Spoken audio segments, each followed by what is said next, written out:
코로나 2차 대유행에 철저히 대비하기 위한 각 지역의 의료 체계가 강조되고 있습니다.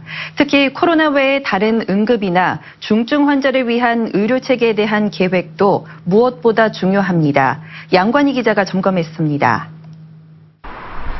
지난 3월 경산에서 고등학생 정유엽 군이 제때 치료를 받지 못해 폐렴으로 숨졌습니다. 병원 측은 코로나 감염을 의심하면서 적절한 치료를 하지 않았습니다.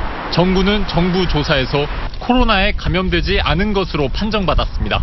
병원 폐쇄를 우려해서 적절한 치료라든지 일반 응급 환자에 대한 매뉴얼이 너무나 그냥 부재였다고 그렇게 저는 생각을 하고 있습니다.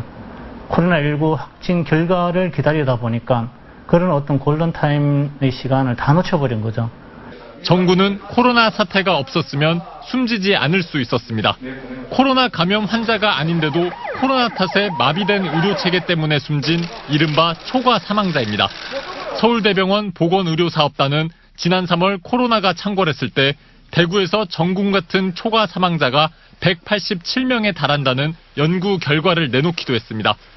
대구의 지난 3월 예측 사망자는 1215.8명이지만 실제 사망자는 1403명으로 187명, 비율로는 15.4%의 초과 사망자가 발생했다는 겁니다.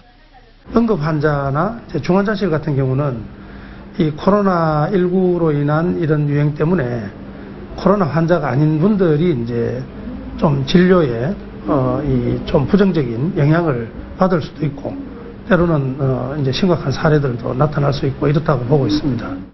대구시가 예상한 2차 대유행은 2달 만에 감염자가 12,000여 명이나 생기는 올 초보다 더 큰 규모입니다. 대구시는 아직 코로나를 제외한 환자에 대한 진료 체계는 대비하지 않았습니다. 우리가 우려하는 그런 현실은 없을 것을.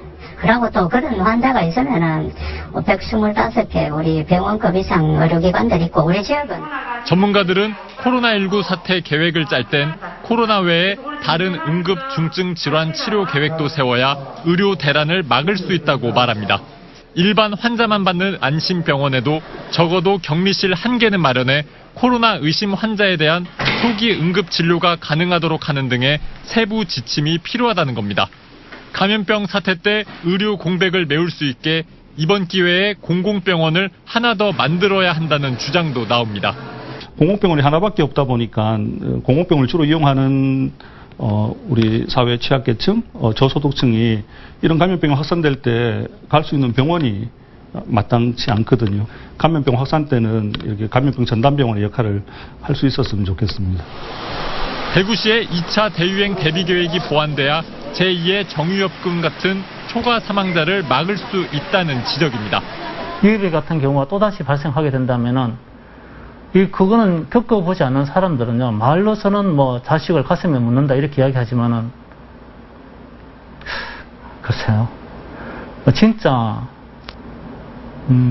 다른 사람들이 경험 안 했으면 좋겠는 아픔입니다. MBC 뉴스 양관입니다.